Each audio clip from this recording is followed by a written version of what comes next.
네, 5강 인간과 자연의 관계입니다. 자, 요 5강에서는 자연을 바라보는 다양한 관점, 그리고 인간과 자연의 바람직한 관계, 자, 이런 것들을 따져보는 단원인데, 자, 이번 강의에서는 자연을 바라보는 다양한 관점을 살펴볼 건데, 자, 오늘 수업에서는 인간 중심주의의 관점과 이 밑에 있는 생태 중심주의, 인간 중심주의와 생태 중심주의의 관점을 살펴볼 겁니다. 자, 여러분들은 인간 중심주의의 관점과 생태 중심주의의 관점이 어떤 차이점이 있는지, 그리고 또 어떤 공통점이 있는지 이 부분을 유심히 봐둬야 됩니다. 자, 그럼 먼저 인간 중심주의부터 알아보자. 자, 그럼 인간 중심주의는 자연을 어떻게 바라보느냐? 인간 중심주의에 따르면 인간을 가장 가치 있는 존재로 여기고, 인간과 자연의 관계에서 인간의 이익이나 행복을 먼저 고려하는 관점을 인간 중심주의라고 합니다. 자, 한마디로 말하면, 자, 부동은 어느 쪽이야? 그렇죠. 인간 쪽으로 벌어지는 관점이 글자 그대로 인간 중심주의죠. 자, 이러한 인간 중심주의의 특징을 살펴볼 건데, 여기 별표 첫 번째, 인간 중심주의 관점은 이분법적 세계관을 바탕에 둡니다. 자, 이분법적 세계관이란 인간과 자연을 어떻게 분리하여 바라본다. 자, 인간과 자연이 이렇게 분리된 존재야. 인간과 자연이 분리된 존재야. 그러면서 아까 위에서 본 것처럼 인간이 가장 가치 있는 존재야. 따라서 인간의 이익이나 행복이 먼저야. 그래서 부등호도 이쪽으로 벌어졌고, 분리하여 바라본다. 이 핵심 포인트 놓치지 마세요. 자, 두 번째는 자연의 도구적 가치를 강조한다. 자, 도구적 가치, 다른 말로 자, 수단적 가치, 똑같은 말입니다. 인간이 가장 가치 있는 존재이기 때문에 자연은 뭐가 돼? 인간을 위한, 그렇지, 도구가 되는 거죠. 옆에 내용에 보면 자연은 인간의 풍요로운 삶을 위한 도구, 즉 수단에 불과하다. 따라서 이 사람들은 자연을 개발과 극복의 대상으로 바라보고 이용하도록 한다. 자, 이러한 주장을 하는 대표적인 사상가 중요합니다. 자, 아리스토텔레스, 베이컨, 데카르트가 있는데 요 세 사람은 전부 다 인간 중심주의 사상가예요. 자, 각 사상가의 주장을 한번 살펴보자. 자, 아리스토텔레스 말합니다. 식물은 동물의 생존을 위해, 동물은 인간의 생존을 위해서 존재한다. 자, 그렇다면 여기 있는 식물과 동물은 뭐야? 자연이지. 자연이 누구를 위해 존재한다? 인간을 위해 존재한다. 그렇기 때문에 인간 중심주의가 되는 거죠. 다음으로 베이컨인데, 자, 베이컨이 말합니다.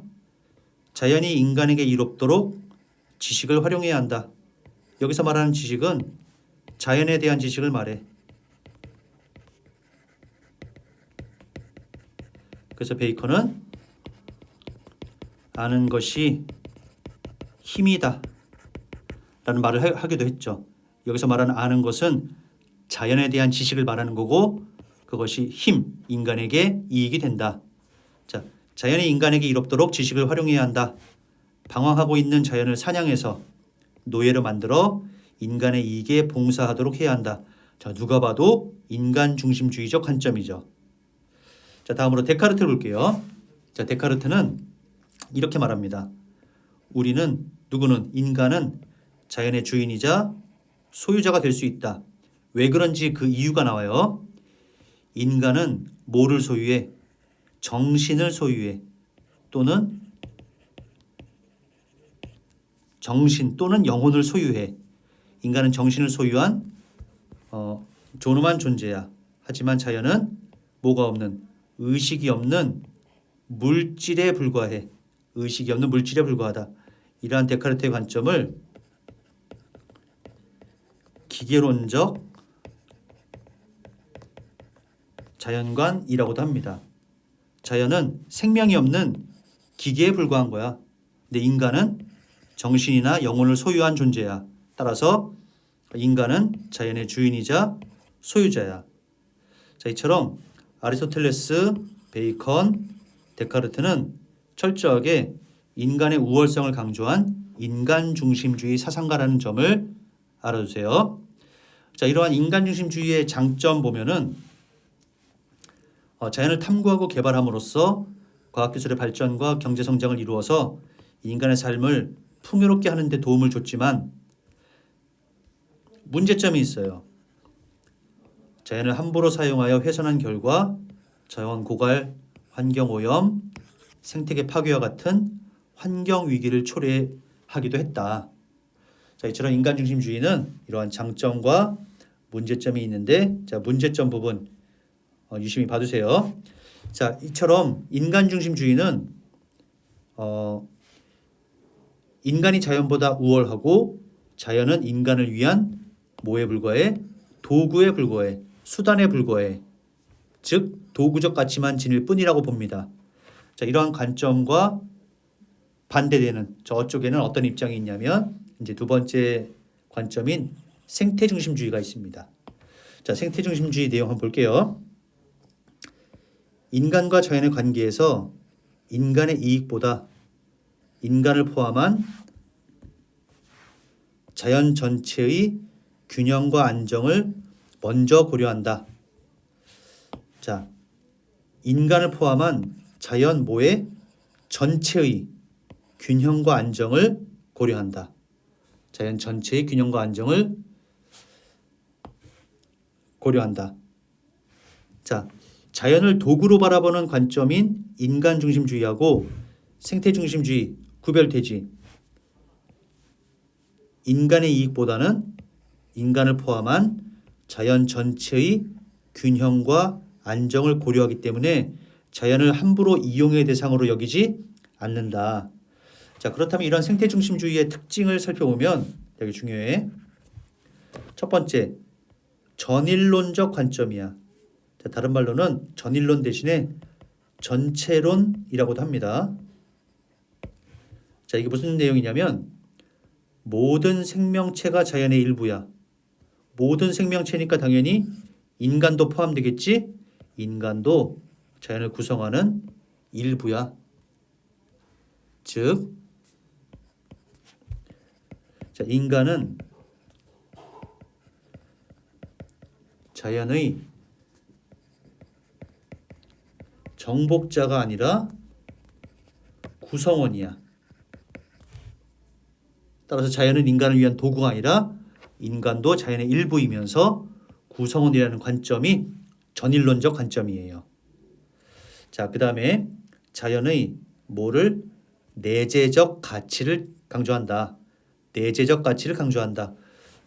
이게 무슨 말이냐면 자연은 인간과 무관하게 그 자체로 가치를 지닌다. 그 자체로 가치를 지닌다. 자, 아까 위에서 인간 중심주의 관점에 따르면 자연은 도구적 가치를 지닌다고 봤어요. 즉, 자연은 인간이 행복과 풍요를 누리기 위한 도구나 수단이야. 하지만 이 생태 중심주의는 자연의 내재적 가치를 강조해. 내재적 가치를 강조한다는 건 자연이 인간에게 이익이 되고 거기서 그걸 이용해서 인간에게 풍요를 얻고 이거하고 상관없이 자연은 그 자체로 가치를 지닌다는 거죠. 이것을 우리는 자연의 내재적 가치를 강조한다. 이렇게 말합니다. 자, 내재적 가치라는 표현 이해되나요? 좋아요. 자, 그러면 이러한 생태중심주의 사상가 대표적인 사상가인 레오폴드를 알아보자. 자, 레오폴드 이름 기억해야 돼. 자, 레오폴드의 사상을 좀 살펴보면 자, 레오폴드는 말합니다. 생태계 전체를 하나의 뭘로 본다? 유기체로 본다. 자, 유기체라는 게 뭐야? 뗄래야 뗄 수 없는 거잖아.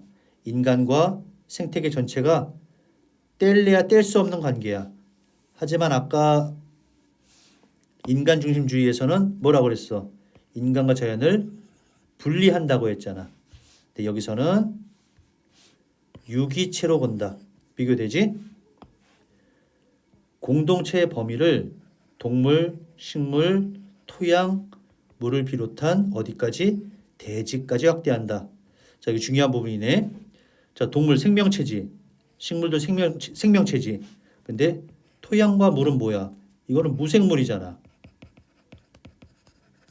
그러므로 레오폴드의 관점은 인간의 공동체의 범위에, 그러니까 이 생태 공동체의 범위에 인간 당연히 포함되고 인간, 동물, 식물, 그리고 무생물까지 이 모든 것들이 하나의 공동체라고 보는 거야.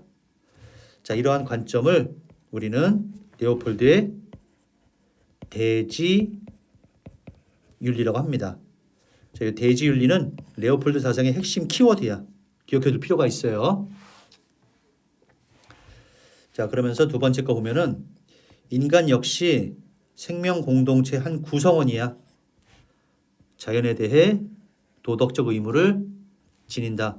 어떤 도덕적 의무를 지니는 거야? 그렇지. 생태계의 균형과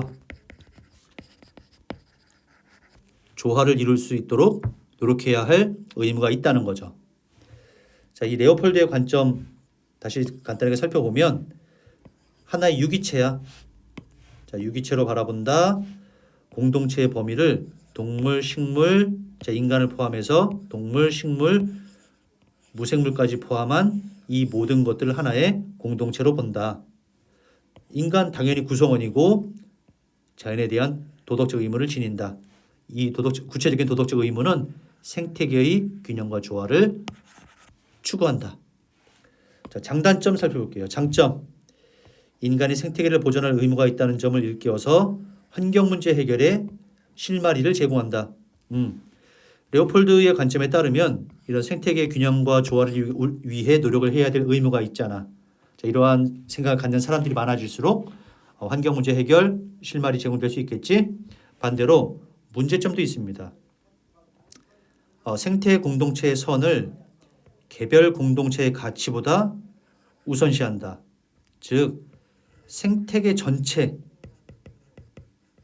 전체가 있으면 생명체 개체, 즉 풀 한 포기, 동물 한 마리 이거보다 더 중요하게 여긴다는 거야. 그렇기 때문에 환경 파시즘으로 흐를 수 있다. 다시 말하면 이 환경 파시즘이란 생태계 전체를 위해서 개체의 선을 희생할 수 있다. 자, 예를 들면 생태계 전체를 위해서 플라스틱을 일절 사용해서는 안 된다. 이거 당장 우리가 실천할 수 있나요? 굉장히 어려운 거죠. 또는 대기오염을 막기 위해서 오늘부터 당장 자동차 운행을 중단해야 한다.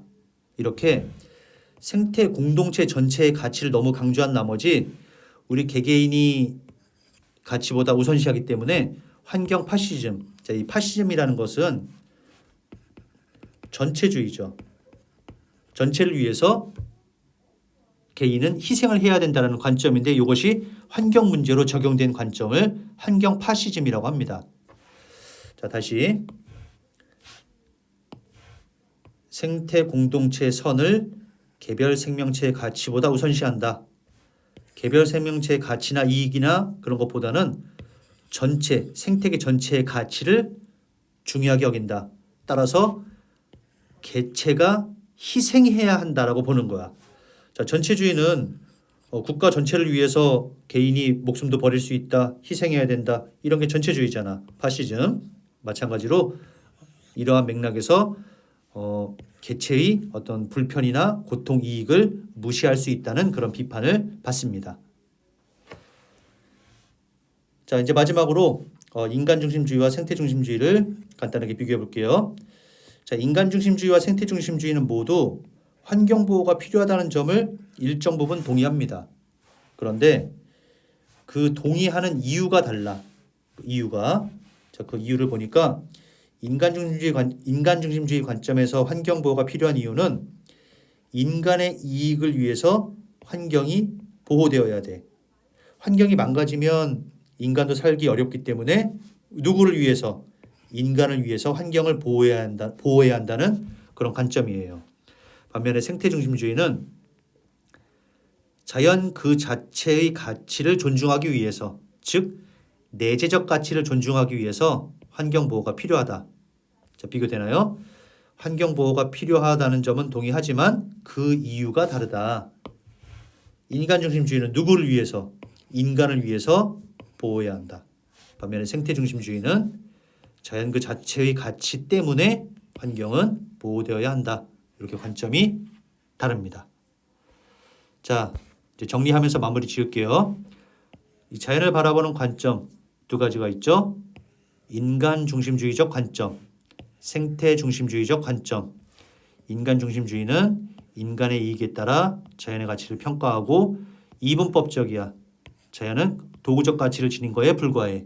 반면 생태 중심주의는 자연 전체의 균형과 안정을 먼저 고려하는 관점이고 전일론적이야. 자연의 본래적 가치를 강조한다. 이렇게 비교할 수 있습니다. 자, 그럼 모두 수고했어요.